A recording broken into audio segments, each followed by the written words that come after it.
Hello everyone, welcome back you all in my channel Ramakrishna maths. Today मैं CSR net का real analysis से पूछा गया क्वेश्चन को डिस्कस करने जा रहा हूँ, जो कि जून 2023 में पूछा गया था। ठीक है, और ये पार्ट बी का क्वेश्चन था। पार्ट बी का क्वेश्चन था, इसका मतलब सिंगल करेक्ट आंसर। ठीक है, इतना सा हिंट्स में दे दिया हूँ। ठीक है, अभी हम लोग चलते हैं क्वेश्चन में क्या दिया है। बोला Which of the following assertions is correct? See, ये क्वेश्चन का डिमांड क्या है।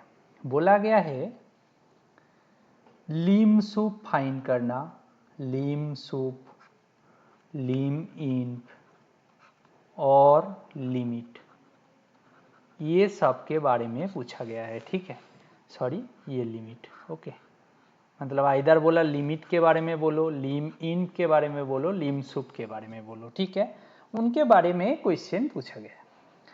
अच्छा, अब एक चीज तो जानते हैं ना, इसके अंदर देखो एन इंक्लूडेड करके रखा है, मतलब एन से एन को वेरी करके, मतलब हम लोग एक रिजल्ट जानते हैं ना।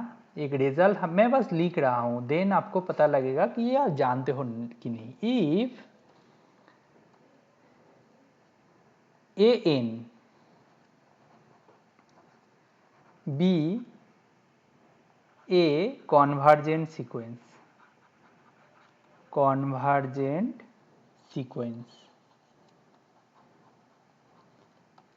then limit n tends to infinity an equal to limit n tend to infinity an का supremum equal to lim inf होता है कि नहीं।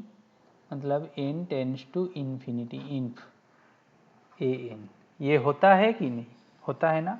इसको आई थिंक यहाँ पे देना चाहिए। ठीक है, अच्छा चलो, इसका नोटेशन ऐसा होता है n tends to infinity an। ठीक है, ऐसा होता है। अब जानते हो कोई एक कॉन्वर्जेंस सीक्वेंस हो जाएगा तो उनका लिमिट फाइनाइटली एग्जिस्ट करेगा, एंड जो कि लिम सूप और लिम इन के साथ बराबर हो जाएगा, जो कि any L finite number L के साथ बराबर हो जाएगा।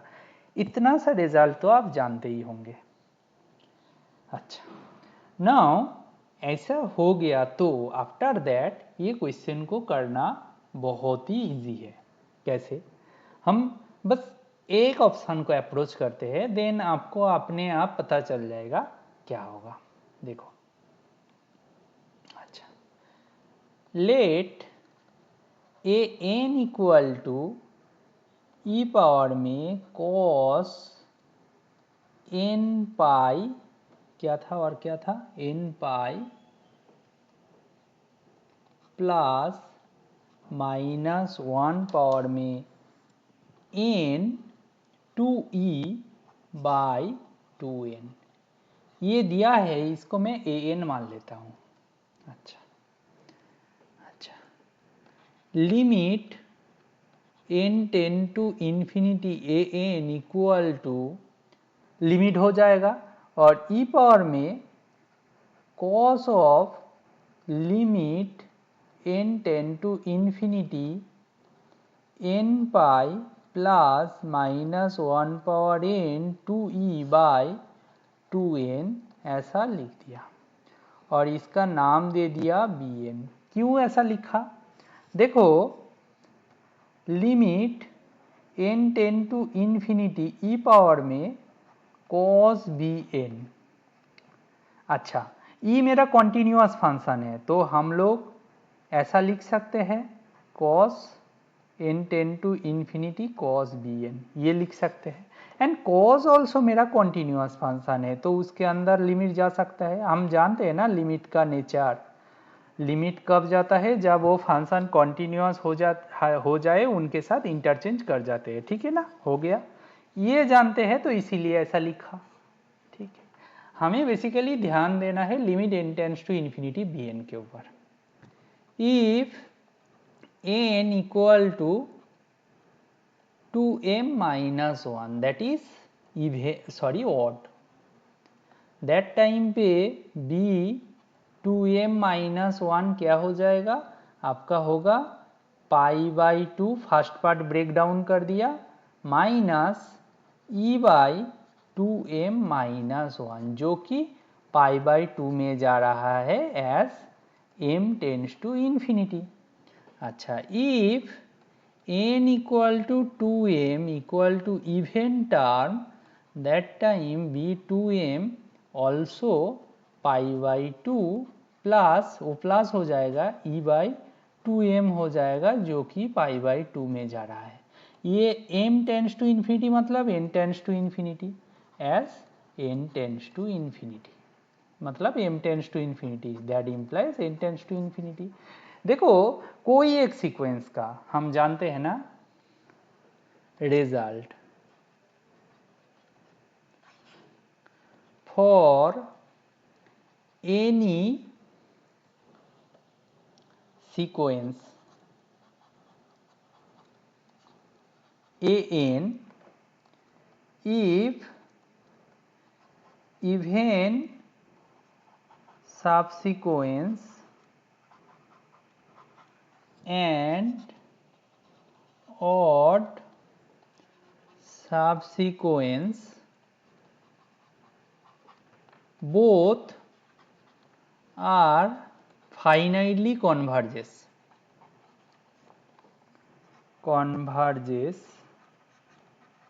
to a same limit to a same limit, then the given sequence is convergent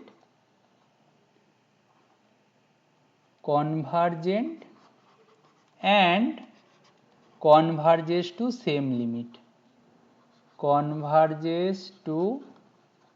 same limit, got it? That result you got, ठीक है। जब कोई भी सीक्वेंस के लिए दो सब सीक्वेंस दोनों ही फाइनाइटली कन्वर्ज कर जाए and most importantly to a same limit, ये टर्म बहुत ही इंपॉर्टेंट है। ऐसा होगा तो देन गिवन सीक्वेंस तो कन्वर्ज करेगा and beautifully converges to that limit, that same limit, ये सेम लिमिट पे अगेन कन्वर्ज करेगा, ठीक है। Therefore so limit n tend to infinity a n equal to e power cos pi by 2, that is e power 0, that is 1, that is not equal to greater than 1। so मेरा जो A option था वो खत्म हो गया, ठीक है। A option मेरा गया, ठीक है, ए ऑप्शन गया। नाउ आपका देखो यहाँ पे देखो, ए ऑप्शन मेरा डिस्कार्ड हो गया। नाउ बी ऑप्शन को देखो क्लियरली, सेम अप्रोच से करोगे तो ये कहाँ पे जाएगा, ये एग्जिस्ट करेगा e power log pi square by 7, जो कि मेरा फाइनाइट है, क्लियर, फाइनाइट है। बट ये बोल रहा है डज नॉट एग्जिस्ट, फाइनाइटली तो एग्जिस्ट कर रहा है, तो ये भी गया। ये क्या होगा, ई पावर में साइन पाई बाई 2 हो जाएगा, सेम तरीका, तो ई पावर में 1, और हम जानते हैं इसका वैल्यू 2 पॉइंट समथिंग होता है, जो कि पाई इससे ज़्यादा है क्योंकि इसका वैल्यू 3.14 होता है। 2 पॉइंट क्या होता है 713 आई थिंक, तो इससे तो ये ज़्यादा है और यही तो बोल रहा है, बिल्कुल सही है। फोर्थ ऑप्शन चेक करने की ज़रूरत नहीं क्योंकि ये पार्ट बी का क्वेश्चन है। फिर भी ये कहाँ पे जाएगा, ई पावर में 10 पाई स्क्वायर बाई 7, जो कि फाइनाइटली एग्जिस्ट अगेन, ठीक है ना, फाइनाइटली एग्जिस्ट। तो आपका ये क्वेश्चन का फोर्थ ऑप्शन भी डिस्कार्ड हो जाएगा। आपका फाइनल आंसर जो होगा option 3। I hope this approach, this techniques are helpful for you. If you like this solution, please like, share and subscribe. Thank you.